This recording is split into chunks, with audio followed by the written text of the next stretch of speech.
Pagkatapos ng kanilang successful 3 days Biniverse the first solo concert, ay oras naman para magpahinga ng Bini sa kani-kanilang mga probinsya at pamilya. Dahil ilang buwan din silang tutok sa ensayo at halos hindi na sila nagpapahinga sa dami ng ganap katulad ng concerts, endorsements at marami pang iba sa buwan ng Hunyo. Hindi biro ang 3 araw na tuloy-tuloy na concerts dahil partida sila ay kumakanta habang sumasayaw. At masasabi mong grabe yung stamina nila.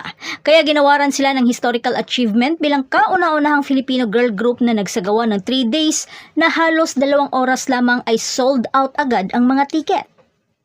At dahil doon, mas naging kilala sila sa Pilipinas bilang nation's girl group at marami ang pumupuri hindi lang dahil sa kanilang mga talento sa pagkanta at pagsayaw, kundi ang kanilang mga kanya-kanyang personalidad na mas lalong napamahal sa kapwa Pilipino.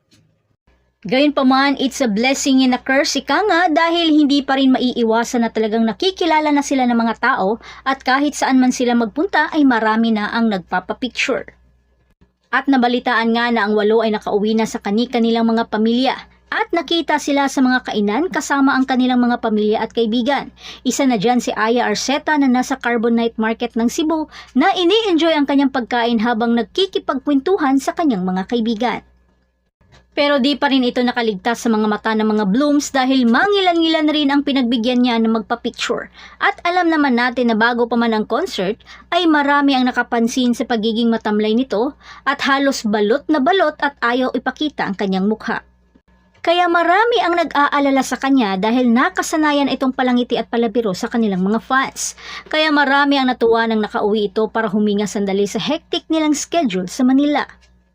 Pero iba naman kay Maloy dahil nagdulot ng matinding komosyon sa social media nang makitang dinudumog ito sa isang restaurant sa Batangas habang kumakain kasabay ang kanyang pamilya. Kaya mga Blooms, hindi nagustuhan ang ginawa ng ibang mga fans dahil nawalan ito ng privacy at respeto. Dahil marami nga ang nagsasabing kahit hindi pa ito tapos kumain ay mayroon ng nagpa-picture at kalaunan ay dinagsana rin ito ng mga tao. Kahit ang kanyang pamilya ay nasa lamesa na kumakain rin. Kaya ang masaya sanang pagsalo-salo ay na-interrupt dahil dinagsa ito ng mga fans. Kaya mga Blooms, nagbigay ng samot-saring opinyon tungkol sa nangyari. Tila ang karamihan ay nagalit at meron namang naawa. Ikaw, ano ang masasabi mo patungkol dito?